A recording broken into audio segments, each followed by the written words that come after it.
26મી જાન્યુઆરી એટલે કે 26 તારીખ પહેલો માસ 2001ની સાલ તેથી હતો શુક્રવાર સવારના 8:46 ધરતીકંપનો આંચકો ગુજરાત રાજ્યને લાગ્યો।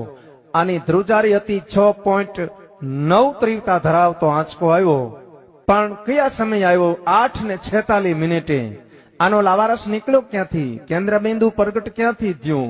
કચ્છની ધરતીમાં ભુજ શહેરથી ઈશાનની દિશા માથે 20 કિલોમીટર દૂર, ભુજથી 20 કિલોમીટર છેટે ધરતી તોડી અને ત્યાંથી લાવારસ બારો નીકળ્યો।